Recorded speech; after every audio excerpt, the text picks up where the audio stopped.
Então, qual o seu nome? Ô, João Flores. Então, não teve. Cara, é porque alguns veículos de comunicação ligaram para confirmar essa versão. Na verdade foi o seguinte, foi uma ação conjunta da Polícia Militar e da Polícia Civil por causa de uma suspeita que estava acontecendo dentro de um hotel. Tinha um casal com filhos que não saía do quarto durante o dia, 5 dias já, não deixava nenhuma camareira arrumar o quarto. Isso aí gerou a desconfiança. A gente foi lá para poder verificar a situação e descobrimos ali vários indícios de uma arquitetura de estelionato. Mas não tinha flagrante. As hipóteses lá previstas no artigo 302 do Código de Processo Penal não estavam configuradas ali para um flagrante. Então não houve prisão. Eles foram abordados, esses materiais foram apreendidos porque há desconfiança de origem ilícita desses materiais. É uma quantidade significativa de chip, de telefone, muito documento de terceiros. Mas como não havia flagrante, a gente nem sabe quando que a última vítima, quando que o último golpe foi aplicado. Eles foram ouvidos, eu pedi perícia, fiz apreensão e eles foram liberados, né? Não tem flagrante para poder prendê-los. Então, a gente está investigando, né? Eu já pedi a perícia do celular apreendido, eu já pedi a identificação dos CPFs que estão anotados. Vou oficiar as operadoras para poder me passar essas informações com relação à alteração de número, quais são os clientes, né?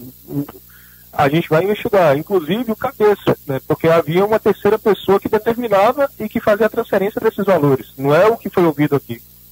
É uma situação bem complexa. Mas essas investigações agora, mesmo porque é interestadual, são vários estados. Tinha CPF do Rio, tinha CPF de Minas, tinha CPF de Brasília, de Goiânia, de vários locais do Brasil, vários estados. É muito complexo, mostra que é um sistema bem mais amplo do que aparenta. Eles praticavam 2 métodos, né?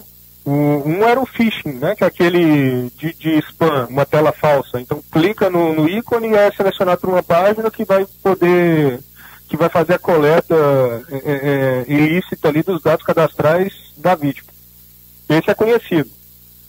Só que tem um esquema que era utilizado aparentemente por esses 2 estelionatários, junto com uma quadrilha maior, que se baseava na alteração do número de telefone celular da vítima. E aí conseguia mexer em dados de cartão de crédito também.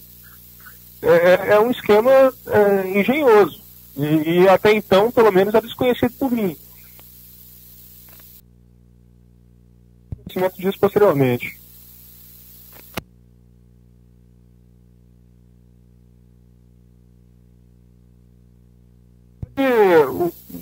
Assim, os indícios apontam um terceiro que fica selecionando ajuda na internet para poder fazer esses golpes. Ao que tudo indica, as transferências não eram feitas nem pelo Wellington, nem pela namorada, pela esposa. Né? Eles faziam as mudanças dos dados cadastrais de telefone, junto às operadoras de telefonia celular. E aí passava a confirmação de mudança cadastral quando recebia a mensagem do banco. Porque a mensagem do banco ia para o novo número cadastrado por eles, né? Quem fazia as transferências especificamente é uma terceira pessoa que ainda não foi identificada. Entendeu? Não, eles não têm passagem pelas polícias. Eles estavam, até então, nenhum dos dois. Ela tem 19 anos, né, a mulher. Ela é a esposa dele. E ele alega que estava fazendo isso para pagar o aluguel porque estava desempregado. Tentou procurar emprego, ficou 5 meses em Dourados, não conseguiu. Aí foi convidado dentro de um grupo de WhatsApp para fazer esses golpes e acabou entrando.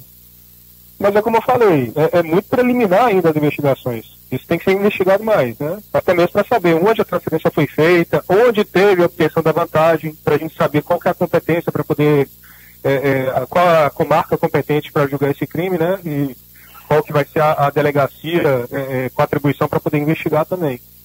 Está em fase muito preliminar. O que tem que ser feito agora é aguardar a chegada da perícia que foi pedida, que foi requisitada no celular. A partir daí a gente vai poder identificar as vítimas, saber a extensão do prejuízo, porque aparentemente o prejuízo é absurdo, se for somadas todas as contas. e aí sim verificar quais são as comarcas com competência para julgamento, onde deve ser remetido os autos da investigação para que dê continuidade. A gente vai precisar aguardar a chegada dessa perícia mesmo. A gente tem que medir ainda quantas pessoas estão fazendo parte desse esquema, né? Qual que é a extensão do prejuízo que foi causado. A gente tirou alguns prints ali com contas bancárias com R$1 milhão na conta. É algo bem maior do que a gente estava esperando, né? Ele fala que ele recebia por alteração de dado cadastral R$200 a R$900. E ele fazia cerca de 7 alterações em média por dia. Então é só fazer as contas. Ele ganhava aí aproximadamente aí R$4.000, R$5.000 por dia aplicando esse golpe. Foi o que foi relatado. Mas a maior parte mesmo ficava com essa terceira pessoa. Ele chegou a pegar conta com R$80.000 para poder fazer desvio de transferência bancária. Não, a quantidade de dinheiro que foi encontrada com ele é o que está apreendido ali nos autos, é cerca de R$1.200 aproximadamente. Ele fala, ele já tinha pago também as diárias do hotel, né? Ele já estava pagando as diárias do hotel quando ele chegou. Ele já tinha gasto o dinheiro, uma boa parte de dinheiro aqui também na cidade, de Itaporã nesses 5 dias. É muito preliminar, né? Essa situação. E eu sei que para a sociedade é muito ruim a gente falar que não foi preso. Mas, infelizmente, não tinha nenhuma das hipóteses do flagrante ali do artigo 302 do CPP. E a gente não pode, né? Porque a gente pode prender em flagrante quando está cometendo crime, acaba de cometer, é encontrado logo após o crime com instrumentos que presumam ser ele o autor. Só que nesse caso, a gente ainda não consegue identificar quando foi aplicado o último golpe. Se a gente não sabe nem quando foi aplicado o último crime, consumado o último crime, não tem como a gente mensurar estado de flagrância nesse aspecto. Então, eu sei que não é uma resposta muito boa para a sociedade ouvir isso, mas o importante é que foi identificada uma nova forma de golpe. A gente tem subsídio agora para uma identificação robusta de quem são os responsáveis por esse golpe e quais são as vítimas que foram lesadas, e a partir daí a gente consegue dar uma resposta pronta, né? Até mesmo a partir de representações por cautelares, por prisões preventivas, prisões temporárias, identificação junto às operadoras de telefonia celular para saber os dados cadastrais dos autores, porque é uma quadrilha muito maior do que apenas esses 2 que foram identificados aqui. A gente ainda não consegue mensurar nesse ponto a extensão do dano, a extensão do prejuízo e todos os autores responsáveis pelo crime. A gente precisa investigar.